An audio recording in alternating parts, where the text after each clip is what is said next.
Hi, my name is Teddy Ruxpin. Can you and I be friends? I really enjoy talking to people. I would like you to meet some of my other friends, too. We're going to have lots of good times together.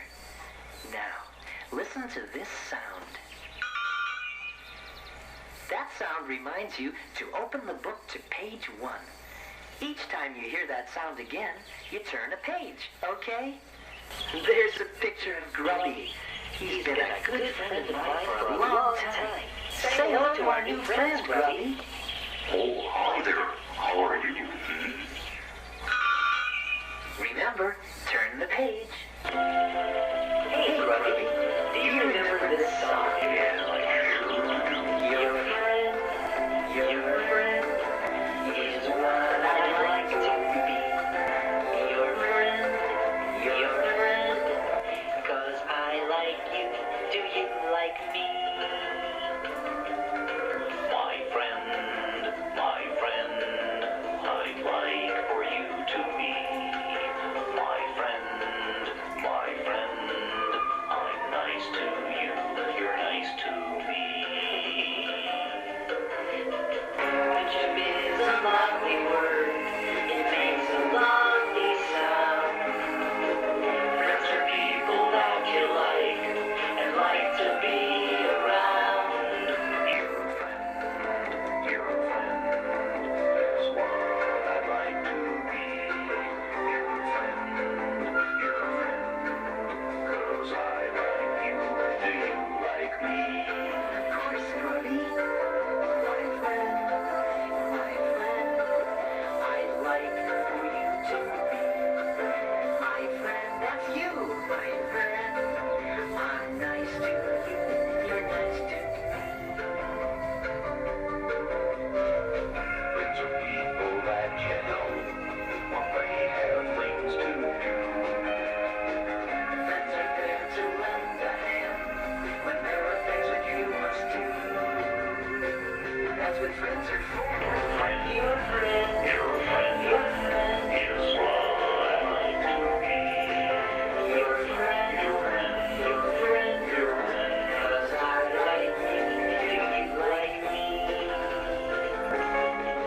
My friend, My friend, I'd like for you to be. my friend, My friend, I'm nice to you. You're nice to me. friends can make you smile when you are sore, even sad.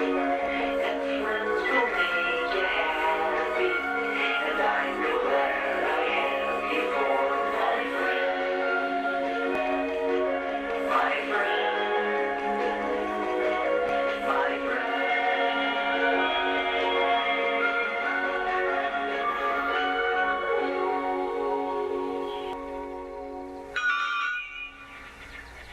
Grubby and I have always wanted to go in search of new and wonderful things. Then one day, I found part of a medallion and an old treasure map. They had been in my family for a long time. The treasure was supposed to be hidden in the far-off land of Grundo. And so Grubby and I left our homeland of Rilonia and set out on our great adventure. Let's go to far-off places and search for treasures bright. Grundo was a long way from Rilonia, and after walking for many days, it didn't seem like we had made much progress. Teddy, my feet are getting sore. I must have stepped on every rock between Rilonia and here. You didn't tell me that adventure seemed to be this hard on my feet. As you can see, Grubby does have a lot of feet to worry about. So we decided to camp there overnight. Grubby, are you sure those roots are edible? Well, I don't know if they're edible or not, but they sure are good to eat. You're about to have my specialty. Roasted root. Roasted root? Yeah, here, have one. Well,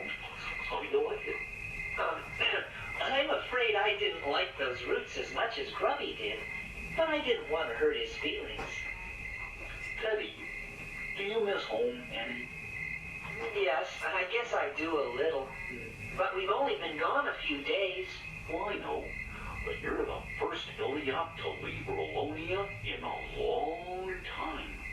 And I thought you might be getting homesick. It's true. Iliops aren't very adventurous. At least they haven't been for many generations. But somehow, I've always had this desire to go on a journey to Grundle. And I want to find out if this old map really leads to a treasure. Yeah, you've been talking about that since we were little. Hey, you want some more roots? No thank you. The next morning, Grubby's feet were better, and we continued on our journey. We hadn't gone very far before we came to some high, rocky cliffs. The only way through was a narrow ravine. We later found out that it was called Bounder Pass. We saw a sign. Beware of bounders. What do you suppose that means? I don't know, but there doesn't seem to be any other way to go. Yep, you're right. Well, let's go. We soon found out what bounders were. Look at that! Hopping mouths! Yeah, them mouths are full of teeth. Whoa! They're going to catch us! Run faster, Grubby! I'm trying. That was the day we met Newton Gimmick. He was out on a walk, and he was picking up firewood. Look out! These things are after us! Run! Oh, take that. Oh, my. Here. Treacherous little bounders.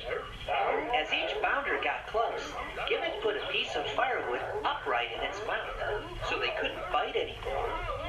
Soon the disabled bounders ran off. Thank you for saving us, sir. I lose more firewood that way. How do you do?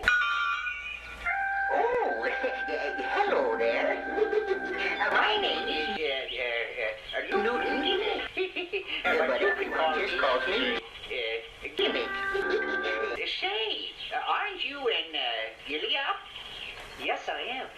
My name is Teddy Ruxpin, and this is my friend, Grubby. He's an octopede. We told Gimmick that we were on a journey to find a treasure. He said that one of his latest inventions might be very useful to us. Grubby and I were very interested. So we went to Gimmick's house to see just what this new invention was. We didn't know it then, but one of the bounders ran up the steps of a tall tower that was nearby. Don't bother me, LB. I've almost got it. Now stop that. What is it you want? Oh, you've got that piece of wood stuck in your mouth again. All right, me.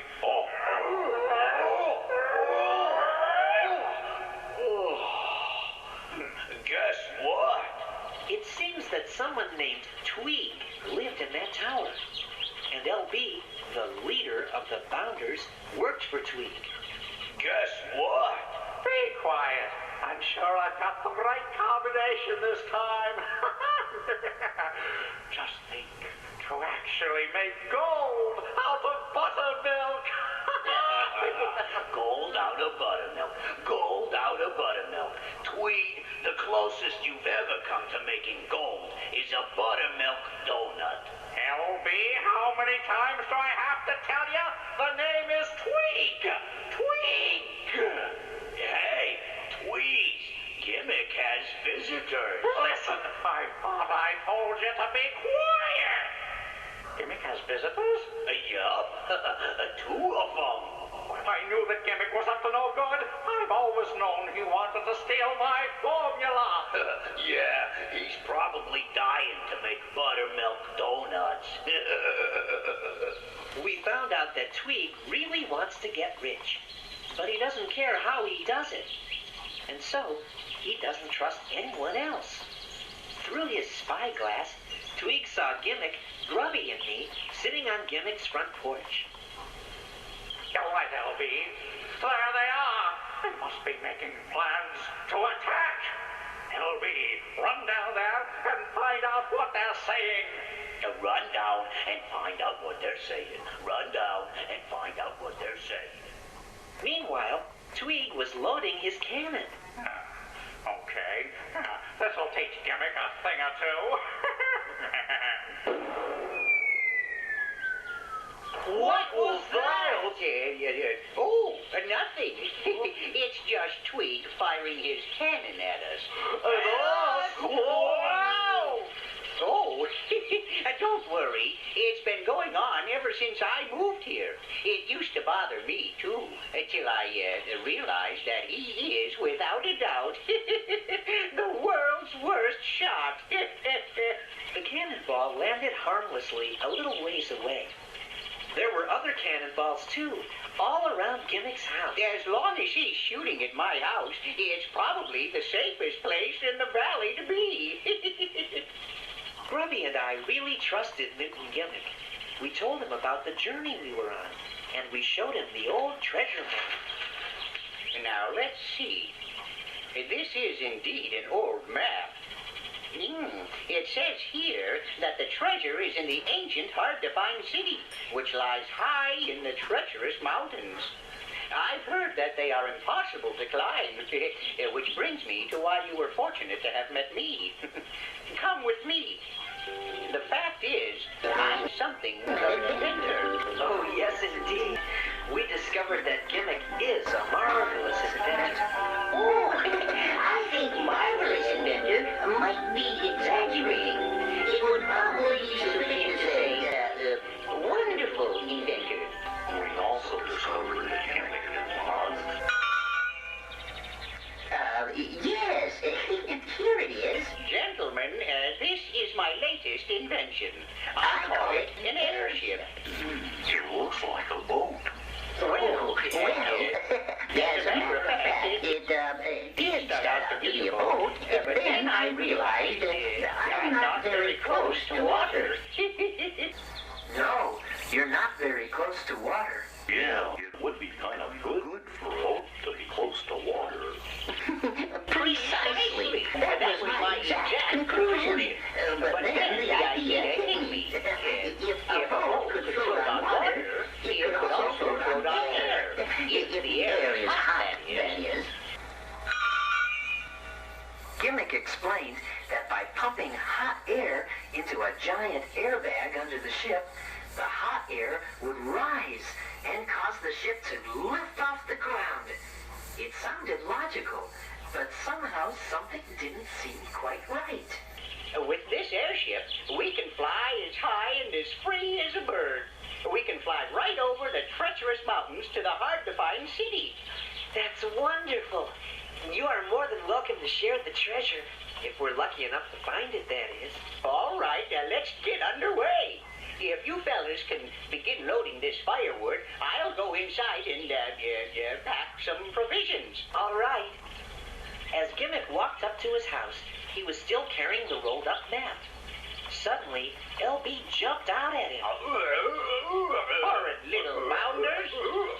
Without thinking, Gimmick stuck the map into LB's mouth, just the way he had driven off the other bounders using firewood. Gimmick didn't realize what he had done. LB took the map to Tweeg. Look at you. That's twice in one day you've had that log in your mouth. Can't you do anything right?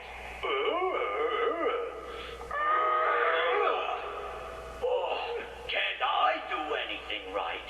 I oughta take that treasure map somewhere else. Yeah, your old treasure map? What treasure map? The one you're holding in your hand, Twing. Tweeg got really excited. He wanted to get the treasure, but LB told him that Gimmick, Grubby, and I were going after the treasure in the airship. So, Tweeg had an idea. Did you put my gold samples and formulae in a safe place? It's all taken care of. Is the wagon loaded? And that's all taken care of, too. Now sneak back to Gimmick's with this phony map. Oh, all right, please. Keep the fire hot, Grubby. Okay, Gimmick. Gimmick, do we have all the supplies? Yes. where's the map? Oh, let me see. Now, where did I put that map? I don't see it here anywhere. Well, I'll go check in the house. LB snuck back to Gimmick's house and left the phony map that Twig had made. Here's the map. Yes. I found the map. Good. Here, I'll put it with the rest of the supplies. Say, Gimmick, something about the design of this airship doesn't seem quite right. Oh, don't worry, my boy. It's working just like I expected. Make sure all the tether lines are tight. Everyone, get aboard. As the airbag filled with hot air, the ship began to lift off the ground. Hey, Teddy, it's working. The ship lifted off the ground. Gimmick was delighted with his new invention, but somehow something still didn't seem quite right. Do you know what it was? Teddy, something still doesn't seem quite right. And I think I know what it is. We're tipping over! We're tipping over!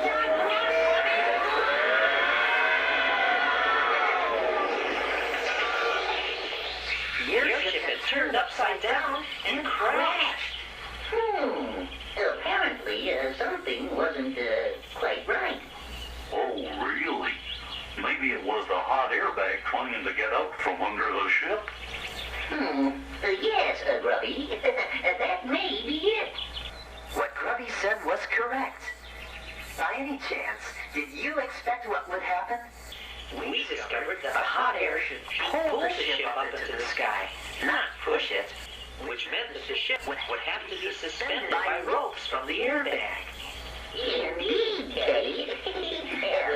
And once we had done that, everything was all right. Well, almost all right anyway. You see, we could make the ship go up and down okay, but we couldn't steer it very well. In fact, we got stuck in a tree. Suddenly, we heard a tiny voice. Just what are you doing in my tree? Huh? Who said that?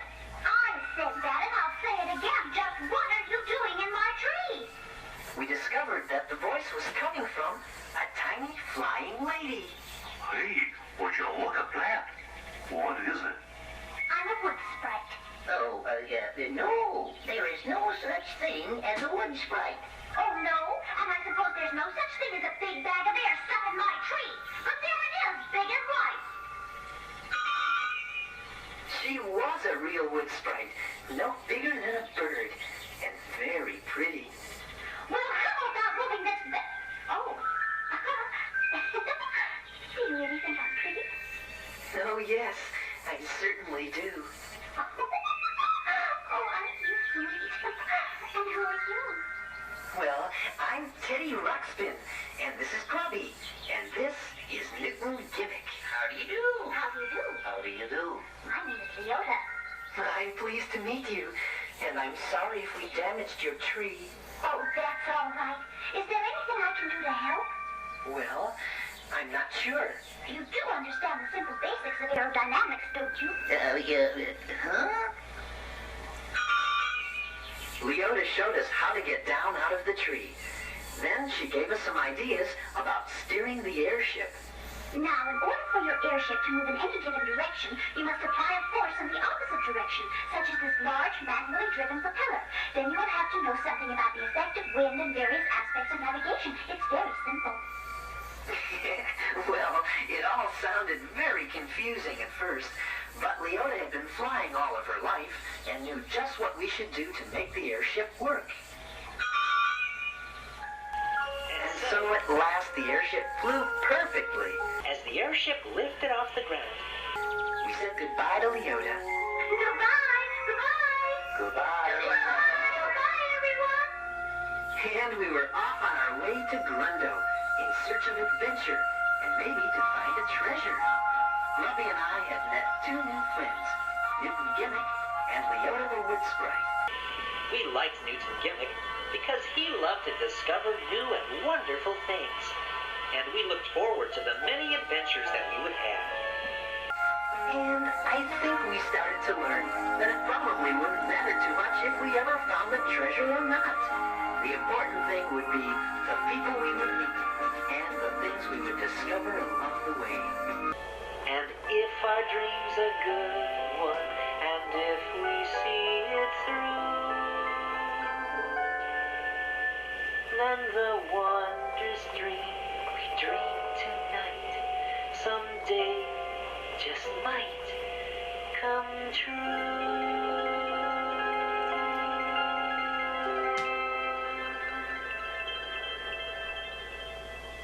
Come and discover the world with me. There are lots of people we can meet, lots of things to see. So come and discover the world with me. Like What makes the leaves in autumn fall? what irritates a honeybee, Why are some people 6 feet tall? and others only 3. What makes the snow in winter fall? How does a sheepdog see? How come my favorite rubber ball can mount into a tree? And sometimes when I trip and fall, why does the clown jump up at me? Huh, I never thought about that. Come and discover the world with me. There are lots of people we can meet, lots of things to see. So come and discover the world with me. Do you think that a snowflake knows just what shape it's gonna be?